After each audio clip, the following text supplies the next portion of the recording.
Oi, gente, tudo bem? Como é que vocês estão? Tudo tranquilo?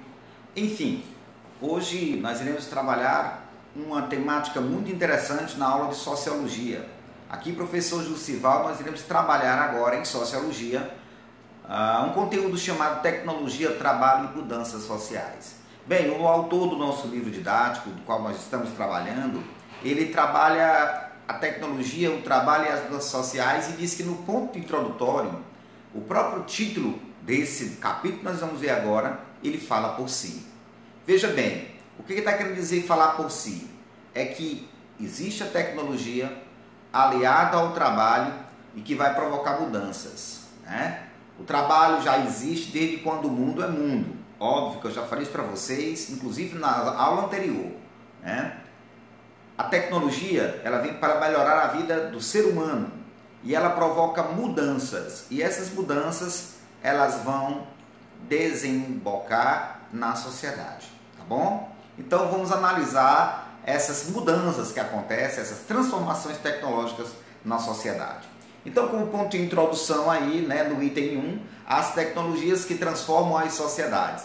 E aí é importante analisar o seguinte, que nós temos dentro dessas transformações sociais na sociedade, as mudanças que vão acontecer e foram muito rápidas, muito céleres, né, no século XIX e no século XX.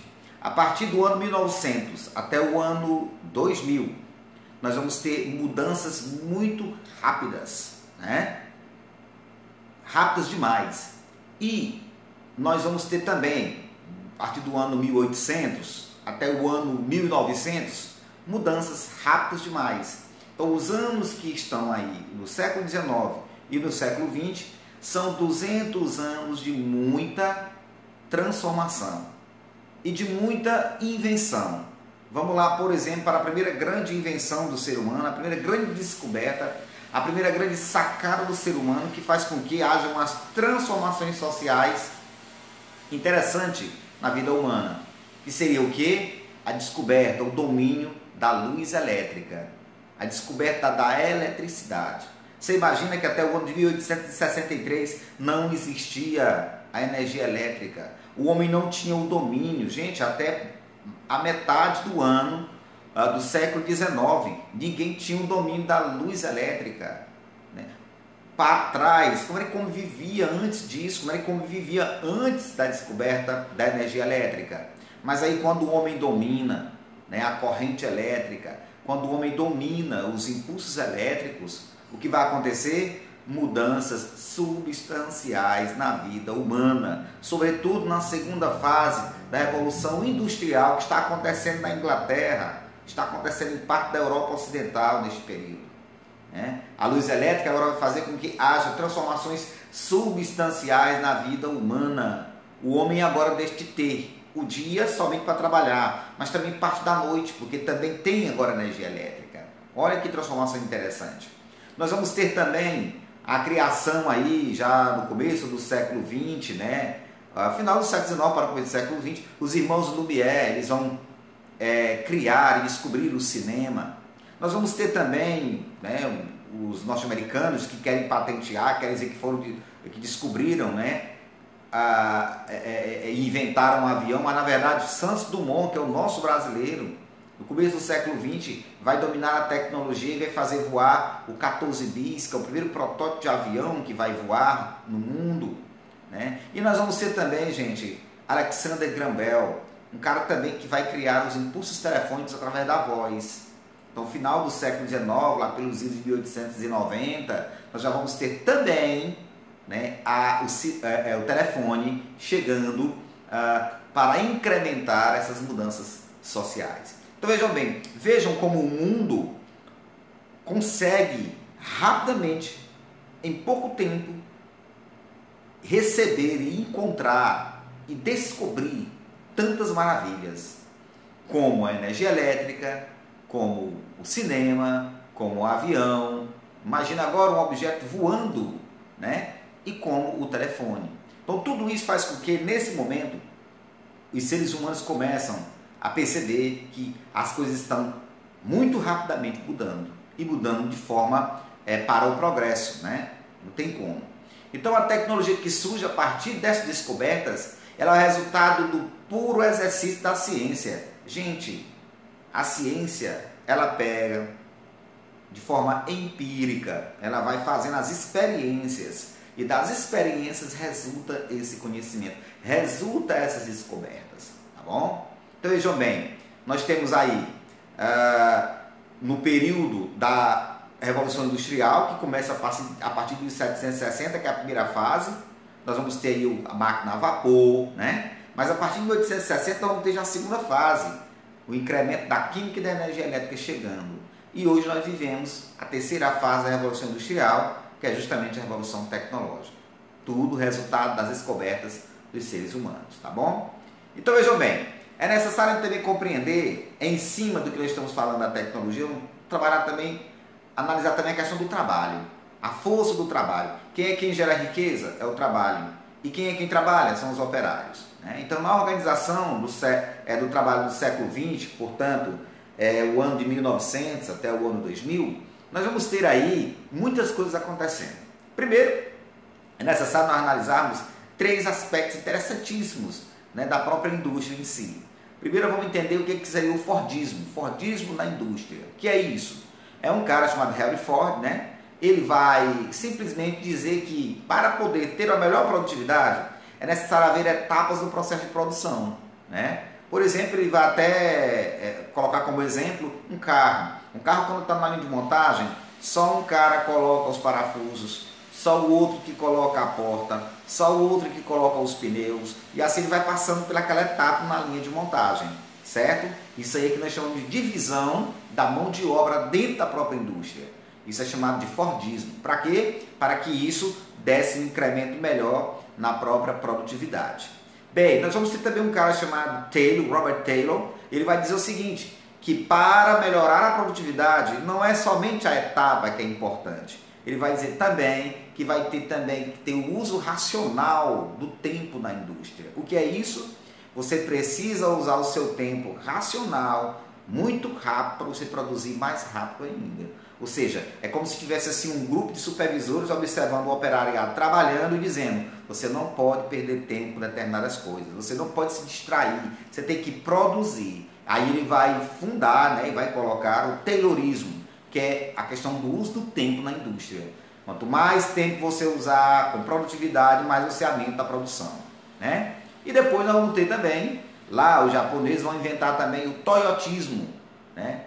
Para dar mais incremento também nessa organização do trabalho. Ele vai dizer que o Toyotismo vai obedecer à demanda de mercado. O que é isso, professor? Ora, no Toyotismo, você só vai consumir aquilo que você encomendar. Não adianta a indústria mandar fazer, por exemplo, 100 camisas dessa aqui que eu estou, se vai vender só apenas 50. Se só tem encomenda de 50 camisas, para que fazer 100? Né? Então, qual é a análise, né, do Toyotismo? É de que você só vai fazer a produção daquilo que você encomendou.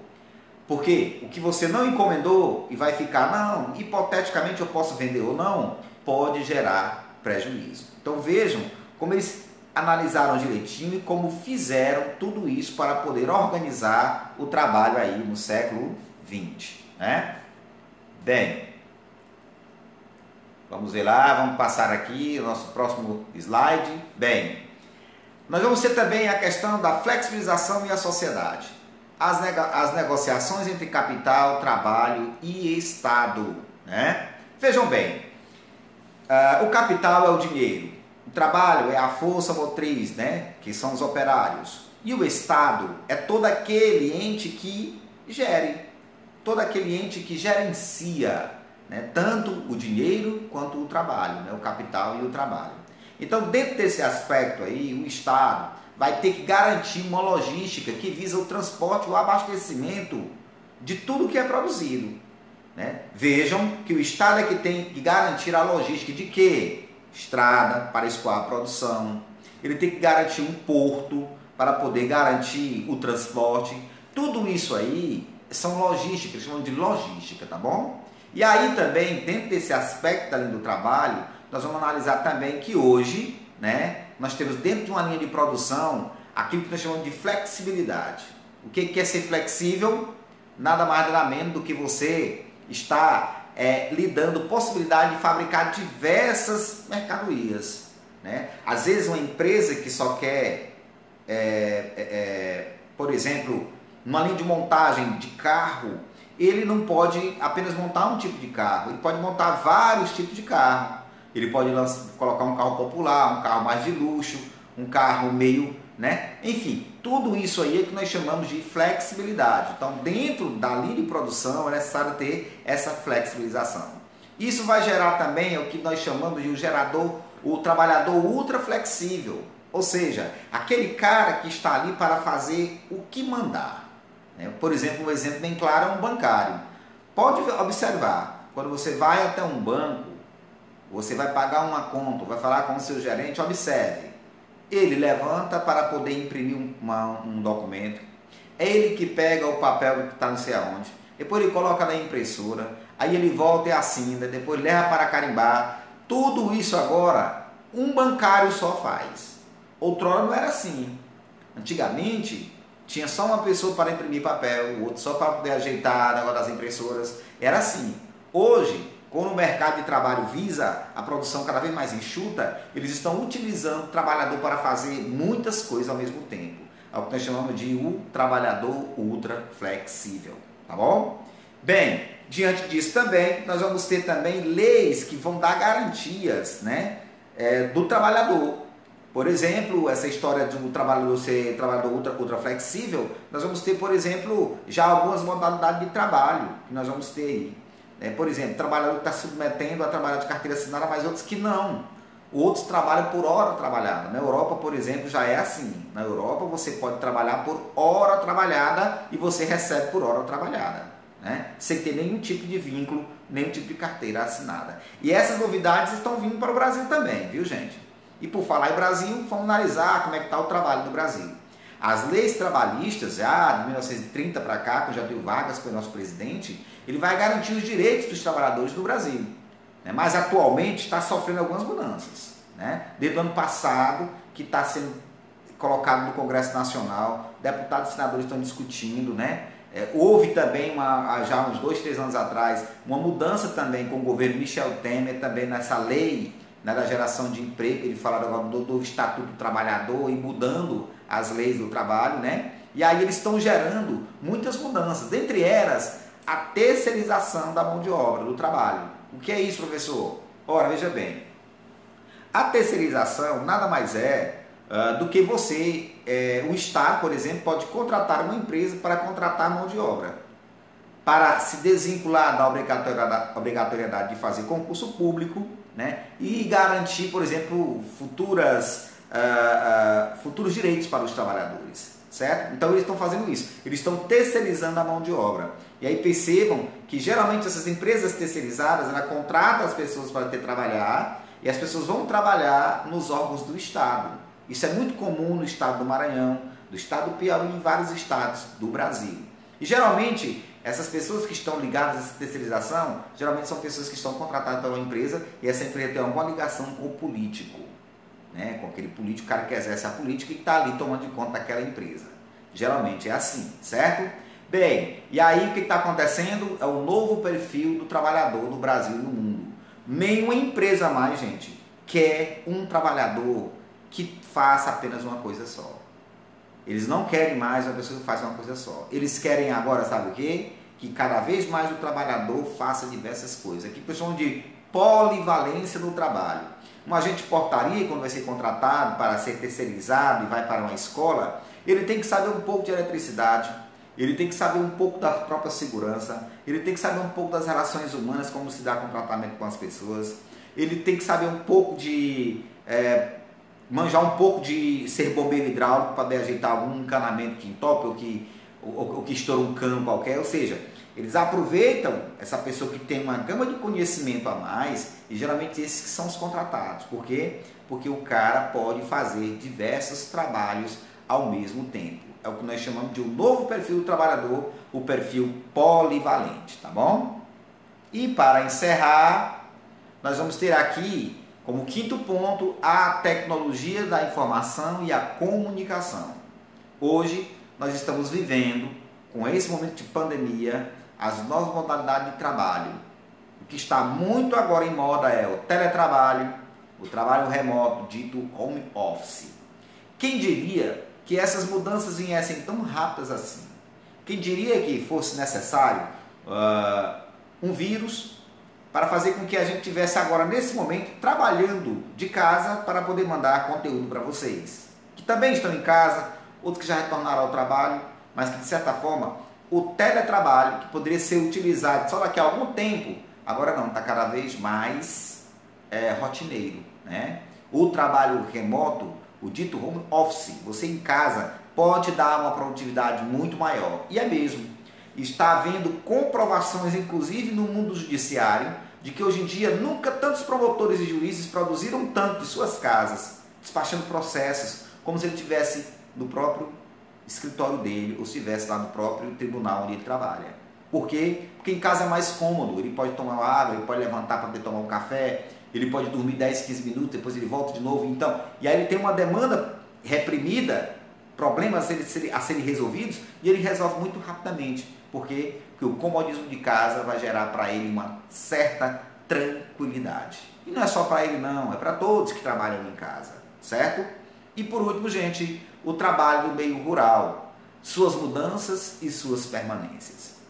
Veja só que dicotomia, né? Que diferença, né, professor? O senhor fala de trabalho, teletrabalho, mundo virtual, e agora o senhor está falando do meio rural. É porque também no meio rural acontece o trabalho.